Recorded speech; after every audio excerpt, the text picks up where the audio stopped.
Hello दोस्तों, आज मैं फिर एक नई कहानी के साथ हाजिर हूँ। चलिए दोस्तों, आज मैं अपनी कहानी की शुरुआत करती हूँ। यह कहानी मेरे और मेरे भाई की है। जब मेरा भाई 5 साल का था तब से वह अकेला ही सोता था। अचानक से मेरा छोटा भाई मेरे कमरे में सोने के लिए आ गया था। मैं पहले तो हैरान हुई कि अचानक से मेरे भाई को मेरे कमरे में सोने का जुनून क्यों चढ़ गया, मगर मैं जब भी उससे पूछती तो वही कहता कि इसको अब अकेले कमरे में सोने से डर लगता है। मुझे अपने छोटे भाई पर बहुत प्यार आया था और मैं उसको अपने साथ सुला लिया। वह वैसे भी 10 साल का छोटा सा बच्चा था और मैं क्योंकि 24 साल की थी तो मेरे लिए तो मेरा भाई बहुत ही छोटा था, इसलिए मुझे उसको अपने साथ सुलाने पर कोई प्रॉब्लम नहीं थी। इस तरह अब तकरीबन रोज ही मेरा भाई उस वक्त मेरे पास सोने के लिए आता था जिस वक्त में बस सोने ही वाली होती थी। पहले पहले तो मैंने इस बात पर तो बिल्कुल ध्यान नहीं दिया और अपने भाई को अपने पास सुलाती रही, मगर फिर कुछ दिनों के बाद मुझे अपने भाई में अजीब से बदलाव महसूस होने लगे थे। मुझे लगता था कि जैसे मेरा भाई मुझे हर वक्त बहुत गौर से देखता है, और सिर्फ रात में ही नहीं, मेरा छोटा भाई दिन में भी और मेरे आगे पीछे घूमने लगा था। मैं जहाँ जाती वह मेरे ही पीछे होता था। मैं किचन में काम कर रही होती तो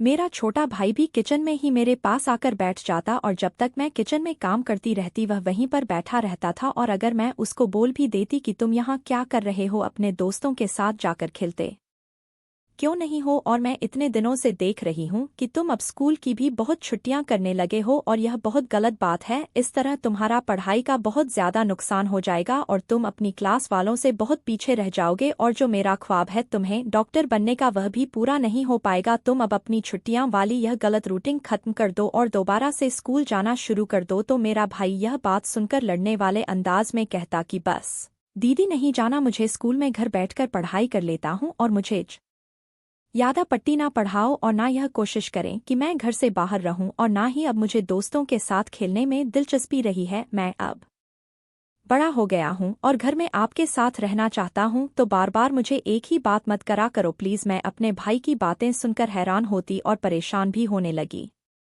थी, क्योंकि वह अपनी आदत फितरत और रूटीन से हटकर सारे काम कर रहा था, जबकि वह पहले ऐसा नहीं था। वह अपनी पढ़ाई को लेकर बहुत ज्यादा सीरियस था और दिन रात अपनी पढ़ाई के बहुत मेहनत करता था, और अपनी क्लास में वह सबसे ज्यादा टॉपर बच्चा था। और फिर स्कूल से आकर थोड़ी देर आराम के बाद वह पास वाले पार्क में चला जाता था और शाम तक अपने दोस्तों के साथ खेलता था। शुरू से मेरे छोटे भाई की यही रूटीन रही थी, तो फिर अब इसको ऐसा क्या हो गया था कि वह दिन रात मेरे सर पर सवार रहने लगा था। सिर्फ इतना ही नहीं, मैंने महसूस किया था वह घर बैठकर मुझ पर ही नजर रखता था और उसकी नजरें मुझे अंदर तक उतरती महसूस होती थी, वह जैसे वह मुझे अंदर तक छानबीन करना चाहता हो। इसीलिए यह हरकत मुझे परेशान कर रही थी। और फिर जो काम उसने रात को शुरू किया हुआ था, अब तो उससे भी मुझे घबराहट होने लगी थी। मैं जब भी सोने की तैयारी करती मेरा छोटा भाई मेरे कमरे में आ जाता और मुझे कहता कि मुझे आपके साथ सोना है। पहले तो मैं उसको छोटा बच्चा समझकर पास सुलाती रही, मगर फिर मैंने महसूस किया जब वह रात को मेरे पास आता था तो उसकी हालत बहुत अजीब महसूस होती थी। उसकी आंखें लाल हुई रहती थी और अजीब तबीयत का लग रहा होता था, और उसकी आंखों में भी मुझे कुछ अलग ही महसूस होने लगा था, और यह बात मुझे बहुत परेशान करने लगी थी। और जब भी मैं अपने भाई से पूछती कि तुमको क्या हुआ है, तुम्हारी तबीयत ठीक नहीं लग रही थी, मुझे वह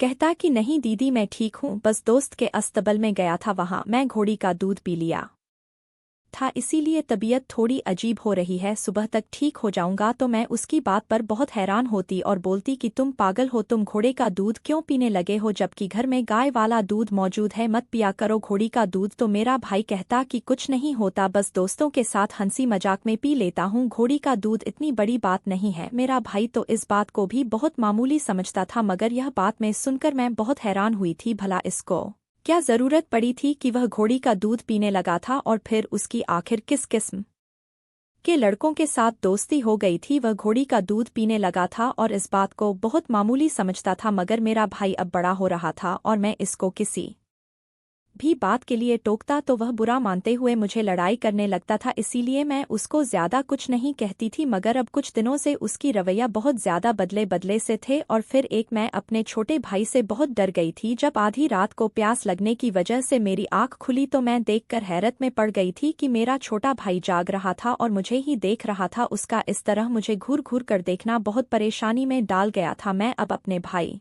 से बहुत घबराने लगी थी, और फिर मैंने उसको एक दिन बोल भी दिया कि तुम अब बड़े हो रहे हो तो तुम अपने कमरे में सोया करो। मेरी बात सुनकर वह गुस्से से बोलने लगा, ठीक है, अगर मैं बड़ा हो गया हूँ तो यह घर छोड़कर ही चला जाता हूँ, फिर आपको मेरी तरफ से कोई परेशानी नहीं होगी। अपने छोटे भाई के मुंह से यह बातें सुनकर मैं कहाँ गई थी और फिर फौरन उसको बोला था कि नहीं, तुम घर छोड़ने की बात मत करो। अगर तुमको मेरे साथ ही सोना है और मेरे साथ ही रहना है तो तुम वैसे ही करो, मैं तुमको कुछ नहीं बोलूंगी, बस यह घर छोड़ने की बात कभी मत करना। तो वह मेरी बात पर चुप हो गया, मगर मैं अब पूरी तरह से परेशान रहने लगी थी।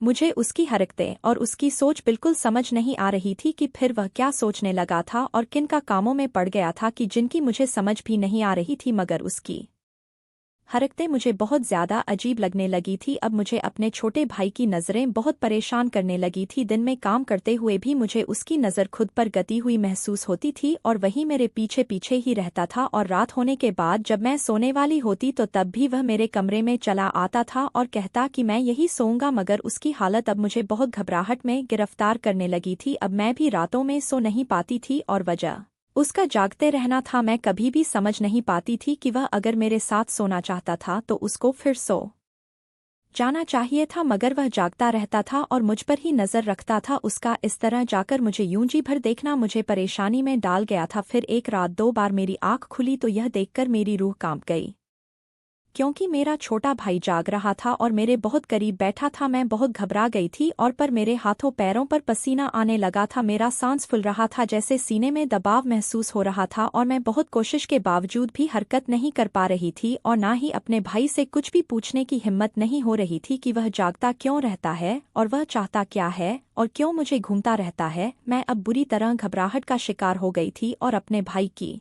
वजह से मेरी भी नींद उड़ चुकी थी और मैं भी दिन में भी आराम नहीं कर पाती थी। मुझे बहुत ज्यादा एहसास हो रहा था कि मेरा भाई बहुत बदल गया है और यह बदलाव बहुत गलत किस्म का था और गलत था कि कुछ है ऐसा जो मेरी समझ से बाहर था। अगर जो भी था बहुत गलत था और फिर एक दिन मुझ पर अपने भाई की इस हालात का राज खोला था जिसने मेरे रोंगटे खड़े कर दिए थे और मैं जीने के काबिल भी नहीं रही थी। वह हकीकत जानकर मेरा दिल किया था कि जमीन फटे और मैं उसमें समा जाऊं। इतनी बेइज्जती और इतनी घटिया हरकत सोच भी नहीं सकती थी कि जो मेरे भाई ने की थी, और मेरे भाई की हरकत ने मुझे जीते जी मार दिया था और मैं बहुत ज्यादा दुख और तकलीफ में गड़क रह गई थी। जो कुछ भी हुआ था वह मेरे होश उड़ाने के लिए काफी था। मैंने कभी सोचा भी नहीं था जिंदगी कभी मुझ पर इस मोड़ पर भी लाकर खड़ा करेगी कि बाद में खुद से नजरें मिलाने के लायक नहीं रहूंगी। और इतना दुख मिलकर दिल कर रहा था मैं जिस दुनिया से ही चली जाऊं और अपने छोटे भाई का बिल्कुल एहसास ना करो। उस रात में मेरी जिंदगी बदल डाली थी जब एक रात तबीयत ठीक ना होने की वजह से मैं जल्दी सो गई और तब नींद में मुझे एहसास हुआ कि कोई झटके से मेरा बिस्तर पर बैठा है। मेरी आंख खुल गई और फिर उससे पहले कि मैं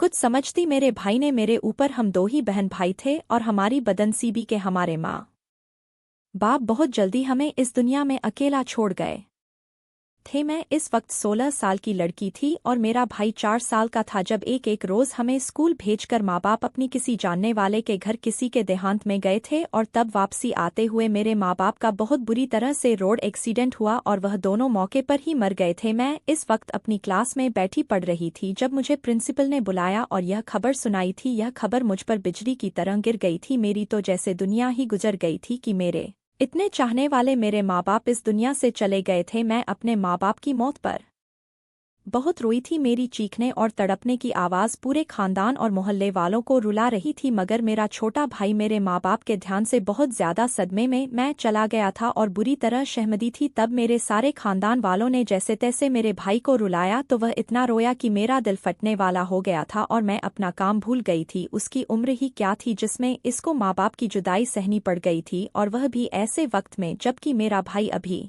तक माँ बाबा के साथ ही सोता था और माँ बाबा का बहुत ज्यादा लाडला था। इस वजह से अब मेरे माँ बाप की मौत पर उसका बहुत बुरा हाल हो गया था और फिर उसको दौड़े पड़ने लगी थी और यह बहुत खतरनाक बात थी। हालांकि मेरे चाचा ने इसको किसी अच्छे से डॉक्टर से चेक करवाकर उसको नींद की दवाई देना शुरू करवा दिया था और मेरा भाई ज्यादातर बेहोश रहता था और उसकी कोई होश नहीं रहता था कि घर में क्या हो रहा है और क्या नहीं। नहीं, हमारे घर में 2 पोर्शन बने हुए थे, एक क्वेश्चन हमारा था और एक मेरे चाचा का था। चाचा के 2 ही बेटे थे और बेटी कोई नहीं थी, जिसकी वजह से चाचा मुझ पर बहुत ज्यादा प्यार करते थे और अपनी बेटी का सारा शौक मुझसे ही पूरा करते थे और यही बात मेरी चाची को बहुत बुरी लगती थी। जाने उनको मुझसे क्या नफरत थी कि जब भी मेरे चाचा मेरे लाड़ उठाते तो उनको बहुत ज्यादा बुरा लगता था और उनको लगता था कि मैं उनके बच्चों का हक मार रही हूँ। जबकि चाचा के अलावा चाची के दोनों बेटे भी मुझसे बहुत लगाव रखते थे और मेरे चाचा से बात करना उनका भी बुरा नहीं लगता था, मगर मेरी चाची इस सब की वजह से मुझसे नफरत करने लगी थी। मगर मेरी माँ की वजह से कुछ कह नहीं पाती थी क्योंकि मेरी माँ उनके मुकाबले में अमीर घराने की बेटी थी और गवर्नमेंट कॉलेज की हेड भी थी, यानी हर लिहाज से मेरी माँ का पल्ला चाची से भारी था, जिसकी वजह से मेरी चाची मेरी माँ से दबी हुई थी। मगर माँ बाबा की देहांत के बाद से उनको मौका मिल गया था कि वह अपने दिल की भड़ास निकाले, इसीलिए जब भी चाचा हमारी तरफ आते तो चाची भी पीछे चली आई और मुझे खूब बातें सुनती कि मैं अब बच्ची नहीं हूँ, बड़ी हो गई हूँ और अपना और अपने भाई का ख्याल रखा करो और घर की जिम्मेदारी भी खुद उठाओ। मुझे चाची की बातें बहुत दुख देती थी और चाचा भी चाची की बातों से बहुत तंग होते थे, मगर कुछ कह नहीं पाते थे क्योंकि फिर चाची बहुत अफसोस करती थी और चाचा उनको कुछ भी नहीं कह सकते थे कि वह उनकी पसंद की बीवी थी। अभी मैं अपने माँ बाप की मौत के सदमे से नहीं निकल पाई थी कि मुझे अपने भाई की हालत के साथ साथ चाची की तकलीफ वाली बातें और रवाइन ने बुरी तरह तोड़कर रख दिया था और मैं इस वजह से बहुत परेशान रहती थी और दिन रात रोती रहती थी और माँ बाबा को बहुत याद करती थी कि उनकी ज़िंदगी में हम लोग कितनी अच्छी ज़िंदगी गुजर रहे थे, मगर अब अचानक से हमारा तकदीर ही पलट गया था और मुझे इस उम्र में ज़िंदगी की कड़वी सच्चाई को झेलना पड़ रहा था। मेरे चाचा भी हमारी वजह से बहुत परेशान थे क्योंकि वह हम दोनों बहन भाई से बहुत प्यार करते थे, मगर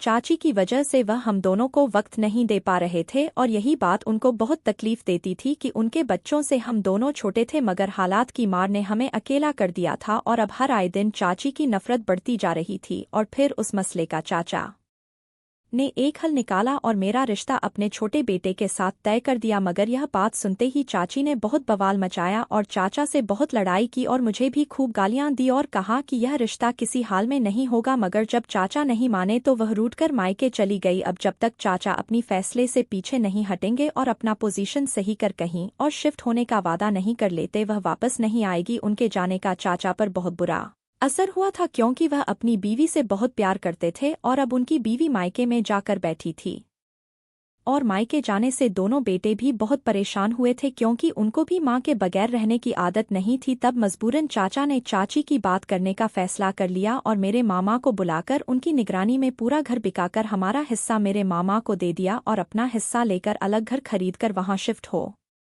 गए। मगर जाने से पहले चाचा मामा की मौजूदगी में एक जैसा काम कर गए थे जिसका चाचा को पता नहीं था, बस वह इस काम से बहुत खुश थे कि उनकी चाहत पूरी हो गई थी। फिर चाचा के चले जाने के बाद मेरे मामा ने अपने घर वाले इलाके में हमारे लिए एक घर खरीदा और हम बहन भाई को वहां शिफ्ट कर दिया। उसके बाद मामा तकरीबन रोज ही हमारे पास चक्कर लगाते थे और हमारी हर जरूरत पूरी करते थे, मगर माँ भी हमें अपने घर लेकर नहीं गए थे क्योंकि चाचा की तरह उनकी बीवी भी हमें अपने साथ रखने को तैयार नहीं थी। इतनी छोटी सी उम्र में ही हम दोनों बहन भाई को अकेला रहना पड़ा था, मगर मैं अब खुद को मजबूतक बनाने की पूरी कोशिश की थी ताकि अपने भाई को खुद संभालूं और किसी की मदद ना लूं। फिर मैं घर में रहकर प्राइवेट पढ़ाई की और फिर भी एक किया और उसके बाद अपनी पढ़ाई को अलविदा कह दिया। अपने भाई की तरफ ध्यान देने लगी थी। दौरे वाली दवाइयां की वजह से मेरा भाई अपना बचपन तकरीबन खो ही चुका था। उसको बस माँ बाबा की थोड़ी सी बातें याद थी और वह सब भूलता जा रहा था और मैं भी यही चाहती थी कि वह सब भूल जाए ताकि उसके दिमाग में तकलीफ बिल्कुल ना रहे कि माँ बाबा की मौत के बाद चाचा की मजबूरी और चाची के कड़वे लगाए इसको याद ना रहे और ना ही वह दुखी हो। बस मैं अपने भाई के दिमाग में यह बात बैठा दी थी कि माँ इसको डॉक्टर बनना चाहते थे। तब से मेरा छोटा भाई अपनी पढ़ाई को लेकर बहुत ज्यादा सीरियस था क्योंकि इसको डॉक्टर बनना था और हमें रुपए पैसे की कोई कमी नहीं थी क्योंकि माँ बाबा की गवर्नमेंट जॉब की वजह से उनकी पेंशन हमें मिलती थी और फिर बाबा ने हमारे लिए मार्केट में 5 दुकानें लेकर किराए पर चढ़ा रखी थी, तो इस सब से इतना पैसा आ जाता था कि हमारा घर बहुत आराम से चल रहा था और हमें किसी की मोहताज की नहीं थी। और फिर गुजरते वक्त के साथ धीरे धीरे माँ ने भी हमारे पास चक्कर लगाना छोड़ दिया था, मगर अब मैं अकेले अपने घर को चलाने में माहिर हो चुकी थी और किसी के ना होने से मुझे कोई भी फर्क नहीं पड़ता था। हम अगर अपनों के होते हुए भी अकेले रहना मुझे बहुत दुख दे जाता था। वक्त का काम है गुजर जाना और वह गुजर ही रहा था। मुझे भी धीरे धीरे हर काम की आदत हो गई थी और कभी किसी चीज का मसला नहीं हुआ था। मैंने अपना ध्यान अपने छोटे भाई पर लगा दिया था, पर अब कुछ वक्त से मेरा भाई बहुत बदला हुआ सा महसूस होने लगा था और पढ़ाई का बहुत शौकीन मेरा छोटा भाई पढ़ाई से भी जी चुराने लगा था और उसने अपने दोस्तों के साथ खेलना भी छोड़ दिया था। और जब मैं उससे पूछने की कोशिश की तो उसने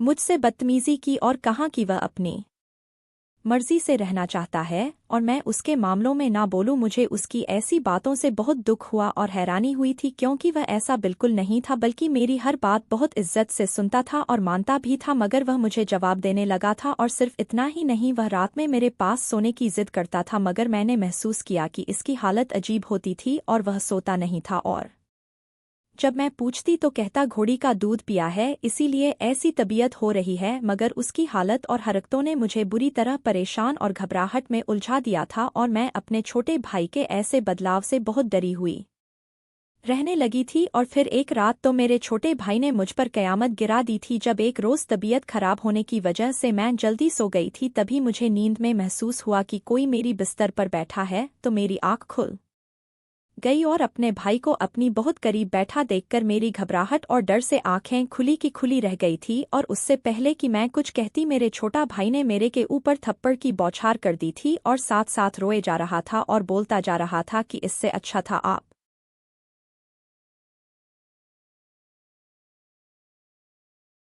भी माँ बाबा के साथ मर जाती, कम से कम आपकी वजह से मुझे इतनी जिल्लत ना उठानी पड़ती। मैं अचानक से इसकी हरकत से भोखरा कर रह गई थी और अपने भाई की हरकत और बातों ने मुझे बहुत हैरत में डाल दिया था। मगर यह सब क्यों कह रहा था और अपनी बड़ी माँ जैसी बहन पर इसने हाथ क्यों उठाया था? तब मैं बड़ी मुश्किल से इसको रोका और झटके से खुद से दूर किया और गुस्से से चिढ़ कर बोली कि क्या बदतमीजी है, तुम होश में तो हो?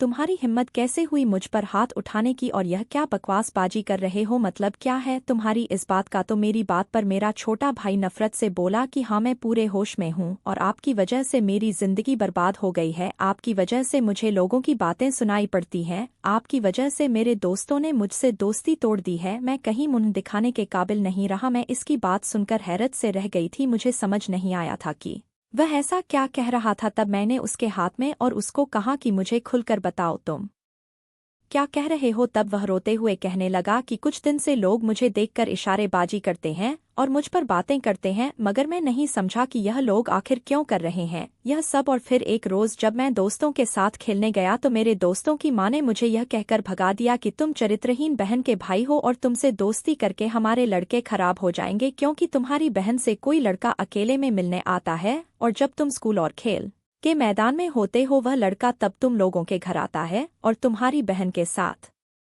अकेले घर में वक्त गुजरता है। और अब आपकी वजह से मोहल्ले के आवारा लड़के भी मुझे परेशान करने लगे हैं। मेरा सुकून बर्बाद होकर रह गया है, ना मैं स्कूल जा सकता हूँ और ना ही खेलना, और यह सब आपकी वजह से हुआ है। बताइए मुझे कौन है वह? तब अपने भाई की बात पर मुझे तो हुई। मैंने कहा कि मैं अपने भाई के लिए क्या कुछ किया था, और एक वह है जो मेरे साथ यह सब कर रहा था। मगर मैंने इसको कुछ नहीं कहा और उसके सामने पहली बार चाचा और मामा को कॉल मिलाई थी और उनको भी सारी हकीकत बताई। चाचा और फिर मामा को सुनकर मेरा भाई हैरान हुआ कि हमारी कोई रिश्तेदार भी है, क्योंकि अब कुछ वक्त से वह अपनी फैमिली के साथ बाहर के मुल्क जा चुके थे और चाचा चाची की वजह से हमारे घर नहीं आते थे, इसलिए मेरा भाई उनके बारे में कुछ नहीं जानता था। फिर मेरे चाचा ने मेरे भाई से बात की और कहा कि वह लड़का मेरा बेटा है और तुम्हारी बहन का पति है। अलग घर में जाने से पहले मैंने उनकी शादी करवा दी थी और अपनी बेटी को जिम्मेदारी दी थी कि वह तुम दोनों को अकेला ना छोड़े और तुम लोगों के पास चक्कर लगाए करें। और तुम्हें इसलिए नहीं पता था कि माँ बाबा की मौत के बाद तुम्हारी हालत खराब थी और तुम्हारा दिमाग सुकून करने के लिए तुमको दवाई दी गई थी, और इस वजह से तुम सबको भूल चुके थे। और तुम्हारी बहन चाहती थी कि जब तक तुम्हारा मेडिकल में एडमिशन नहीं हो जाता तब तक तुम्हें किसी बात के बारे में ना बताया जाए, इसीलिए तुम इन सब से अंजाम थे। अब अपनी दीदी से माफ़ी मांगो जिसने तुम्हारी खातिर अपने आप को भुला दिया और शादी का नाम भी नहीं ले रही थी कि तुम पढ़ाई पूरी कर लो। और तुमने लोगों की बातें सुनकर अपनी बहन से कुछ नहीं पूछा और उसके साथ इतना गलत किया। चाचा की बात सुनकर मेरा भाई बहुत शर्मिंदा हुआ और मुझसे मामा मांगने लगा, मगर मैं बहुत ज्यादा दुखी हुई थी और मैंने इसको कमरे से निकाल दिया कि अभी मुझ में हौसला नहीं था कि इसको कुछ कहती या माफ़ करती। अभी मुझे कुछ वक्त लगा था इस तकलीफ से निकलने के लिए, मगर मैं जानती थी मैं ज़्यादा देर तक किसी से नाराज नहीं रह सकती थी। यह तो फिर भी मेरा भाई था, मगर कभी कभी हमें भी कुछ वक्त चाहिए होता है पुरानी बातों को भूलकर आगे बढ़ने के लिए। मैं भी अपने आप को वक्त देना चाहती थी। फिर वक्त के साथ साथ मैंने अपने भाई को माफ़ कर दिया था और अब मैं अपने पति के साथ और अपने भाई के साथ एक ही घर में रहने लगी थी। और चाचा को भी यह बात पता चल गई थी। चाचा ने मेरी शादी अपने बेटे से कर दी थी और चाची ने भी मुझे स्वीकार कर लिया था। तो दोस्तों, आपको हमारी कहानी कैसी लगी? अगर आपको हमारी कहानी अच्छी लगी तो प्लीज़ आप मुझे कमेंट करके बताइएगा। Thank you.